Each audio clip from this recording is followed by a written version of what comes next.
Hello students, welcome back to Science Online Classes. I am Jafar Basha, your science teacher. Dear students, in the previous classes we studied about that the evolution, how the evolution will trace and what are the evidences to say that evolution takes place. Understand? So after that one, the next topic we will study about that fossils. Then what is this fossil?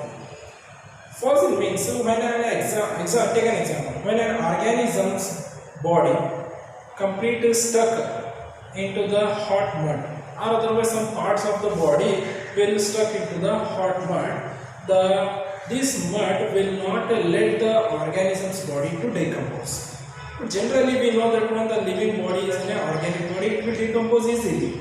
But sometimes the body of an organism or the parts of the organisms will stuck into the hot mud, and this hot mud will not let the body to decompose quickly.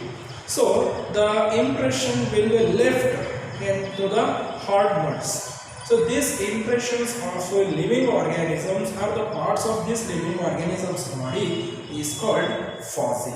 Understood? So how do we write that answer? Fossil means the impressions of organism's body, or at least some parts, is called the fossils. Understood everyone? So these fossils, when we are taking when we have write the organisms into the earth crust, so these fossils are formed. Then how can we know that on the age of the fossils? Which fossil is recently made? Which fossil is made for so many or thousands of years ago? How can we know? So there are two methods are there to identify the age of the fossils. One is to know when we are dig the earth, so we can get that the fossils nearly to our surface. It means these fossils are made recently.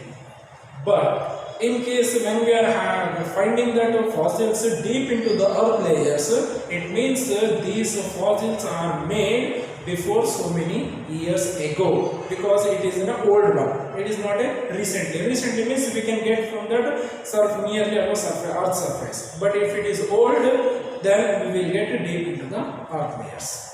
The second method to identify the age of the fossil is to finding their isotopes. Understood? So almost all the fossils are contains the minerals. So the same minerals will present in almost all the fossils. So that's why to know the minerals which is present into it and what is the isotopes present into that minerals, so we have to be find. So by finding the isotopes also we can guess or we can say that from the approximate age of the fossils. Understood? So this is all about the fossil. So let me see that some pictures to know easily. So these are some examples of fossils.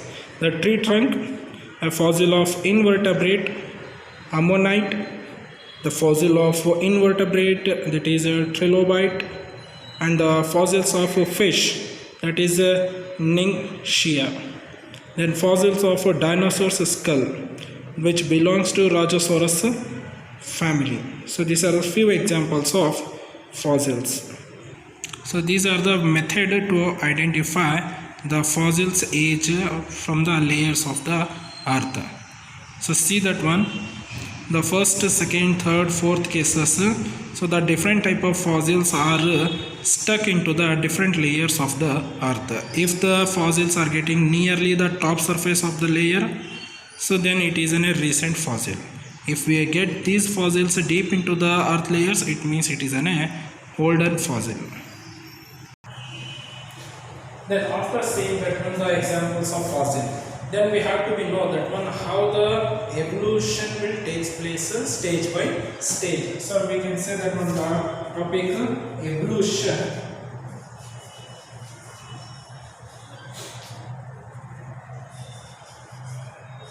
by stage.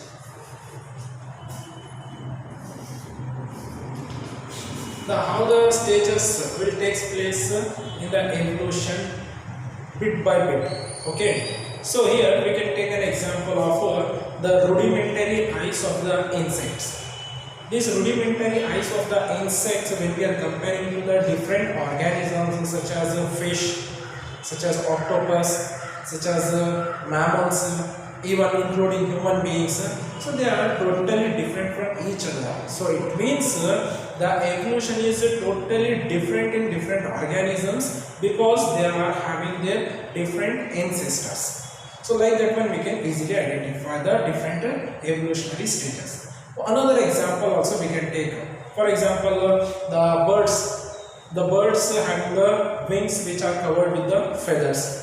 Like that one, before the birds there is an animals are there such as dinosaurs. Those flying dinosaurs, some we are telling that one flying dinosaurs which are having the wings. But actually the dinosaurs which are having the wings, they are also covered with the feathers but unable to fly because of the heavy body weight. But these feathers are present in the birds also, but these feathers of the birds can easily help to take a flight, means it helps for flying.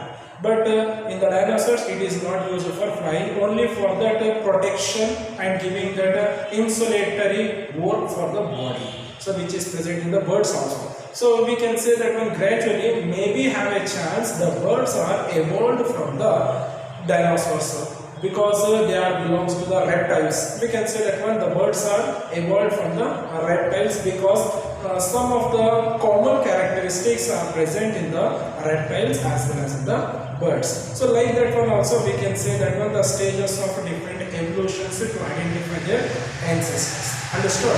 So let me see that one how the evolution of a human being takes place. Understood? The evolution of human beings are totally different from other animals. For example, so we are generally saying that one of the human beings are, the scientific name of human being is Homo sapien.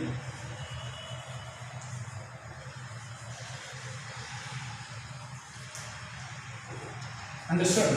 So like that one we are telling that one Homo sapiens are that one different. Sometimes we are hearing some are black, some are white, some are yellow. But and some are also brown color or golden color. So like that one we are hearing. Let me see how the evolution takes place in the human beings by their races. Okay.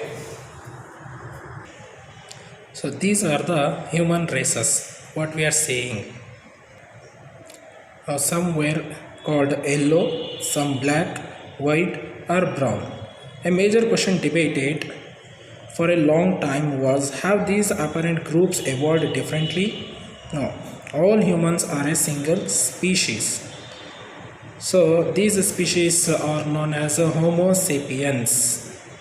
So there are four different races are there: Negroid, Caucasoid, Mongoloid and Australoid. So based on their races, so they are different in different states. See that one as our example of a Caucasoid skulls. So most of that one they are spread throughout the world. For example, Northwest Europe, East Europe, South Europe, Turkey, Iran, Afghanistan, them which are called as Gulf countries, then India, Pakistan, then Horn of Africa, Middle East. So like that one they spread all over the world. So like that one the human races, human beings are evolved. So different races are there. So like that one we can easily identify where the countries, which countries have having that one, which type of races easily. Based on the races only, the color of the human beings also different. So the various different characteristics also there in the different races. Hope you understood. So this is all about the lesson heredity and evolution. So thank you and all.